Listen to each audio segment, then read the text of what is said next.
2 KG চাউল, আধা KG হলো একটা হাঙ্গাস মাছ, 5 টাকার কাঁচা মরিচ, 5 টাকার ধনিয়া পাতা, বস আল্লাহ চালাই নিতে। আলহামদুলিল্লাহ। দীর্ঘ 30 বছর ধরে লাকসামের বুকে প্রাকৃতিক ওষুধ বিক্রি করে যাচ্ছেন উনি। ওনাকে জিজ্ঞেস করলাম, আপনি এই ব্যবসা দিয়ে সচ্ছল কিনা? উনি বলছে, আলহামদুলিল্লাহ, আমার 2 কেজি চাউল, আধা কেজি পাঙ্গাস মাছ, 5 টাকার মরিচ হলে আলহামদুলিল্লাহ। আমাদের সবার উচিত ওনার মতন যে যে পরিস্থিতিতে যে যে কর্মে থাকি ওই অবস্থায় শুকরিয়া আদায় করা। সর্বশেষে উনিও একজন বাবা, উনিও একজন যোদ্ধা। এরকম যোদ্ধাদের জন্য আমাদের সবার ভালোবাসা থাকা উচিত। বিক্রি করতেছেন এই সালসা টালসা বেশি। সালসা এগুলা তো মানে প্রাকৃতিক ওষুধ না? জি, মনে করেন এগুলা গাছটা সেগুলা দিয়ে বানান না? আপনাদের বাসা কোথায়? এটা কোথায় আসে? ধরেন বাসা ফতেপুর। ফতেপুর, হ্যাঁ? ও, আপনি তো লাকসামের মানুষ তাই? জি। লাকসাম কতদিন ধরে ব্যবসা করতেছেন? এই আমার ব্যবসায়ী এটা, আমি তো আজকে 28-30 বছর। 30 বছর ধরে ব্যবসা করতেছেন? কি করুম আর, অন্য কোনো কাজ করেন না? এটাই এটাই এই ব্যবসা কেমন আপনার? এই কোনো মতো চলতে পারে, চাইলে মনে করেন ডাইল ভাত, তাহলে মানে সংসার চলে আর কি? আলহামদুলিল্লাহ, কোনো মতো আলহামদুলিল্লাহ চলে।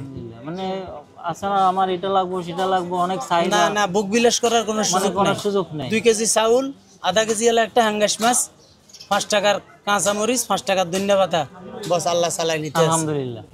মানে এত কোনো চাহিদা নাই। না, আর অনেক মানুষের তো মনে করেন অনেক চাহিদা, আমার এটা লাগবো এটা লাগবো, মানে ছোটখাটো ব্যবসা মানুষের আসলে চাহিদার শেষ নাই, কিন্তু চাহিদা সবাই তো আর পূরণ করতে পারে না। ম্যাক্সিমাম মানুষের তো চাহিদা পূরণ হয় না। তা আমার যেটা চাহিদা সেটা আমার এই কর্মের মাধ্যমে যেটা হচ্ছে, এটাই আলহামদুলিল্লাহ, এটাই বেটার। এখানে যে বসছেন এটা কোন জায়গায়? এটা হলো লাকসাম দৌলতগঞ্জ স্টেশন। আপনি তো বসছেন, কেউ ভাড়া নেয় আপনার থেকে? না, কেউ ভাড়া নেয় না? না না, নাকি আবার ভয় করতে? না না না না, মানে বলতে পারেন না না না, এখানে আমি বহুদিন বসি, কেউ ভাড়া নেয় না? কেউ ভাড়া টাড়া নেয় না। মানে এর আগে কেউ নিছে কি? এর আগে যারা আসিল দায়িত্বে, আমি বলতাম যে সাহেব আমি গরিব মানুষ, আমার কাছ থেকে নিত না। অনেক সময় তাদের মন রক্ষা করতে চা খাওয়ানোর চেষ্টা করতাম যে সাহেব 1 কাপ চা খান, চাও খাইতো না, নিত না। আচ্ছা, আপনার থেকে ছাড়া অন্য মানুষ থেকে? অন্য মানুষ সেটা আমি জানি না, তবে আমার জানা মতো মনে হয় না, যেহেতু আমরা গরিব মানুষ, আমরা টুকিটাকি করে খাই। তাহলে ঠিক আছে, ঠিক আছে। আচ্ছা, এগুলো মানে একটু দেখান তো, এগুলো কি? এগুলি খাউজানি চুলকানির মলন। এগুলি তো আমরা এই কালো, এটা কি? এটা হলো আয়ুর্বেদিক ঔষধ। এটা হলো আপনার যেমন ত্রিফলার পানি, চিরলতা, সোনাপাতা, খোয়াশিয়া, ত্রিফলা, এগুলা দিয়ে যুগ যুগ ধরে বাপদাদা পূর্বপুরুষরা করে আসছে, আমরাও করি। আমাদের পরে আর আমাদের ছেলেরা এখানে আসার কোনো সম্ভাবনা নাই, দোয়া করি যেন না আসে। আচ্ছা, এইগুলা কত করে বিক্রি করেন? এটা একটা 200 টাকা। 200 টাকা। এটা খেলে কি উপকার হয়? এটা খেলে মুখে রুচি হয়, পেট ক্লিয়ার করে, পেট ঠান্ডা থাকে। আচ্ছা আচ্ছা, মানে শরীরের জন্য ভালো? শরীরের জন্য ভালো। আচ্ছা, এখানে আর মানে কি একটা ওষুধ আছে যেটা খেলে মানুষের জন্য অনেক উপকার? এটা ছাড়া এটাই উপকার সবচেয়ে ভালো। এটাই সবচেয়ে ভালো। আমি ভালো মানের ওষুধ হলো এটা প্রাকৃতিক। আচ্ছা, এটা কিভাবে খায়? এটা 4 কাপের আধা কাপ করি 3 বেলা।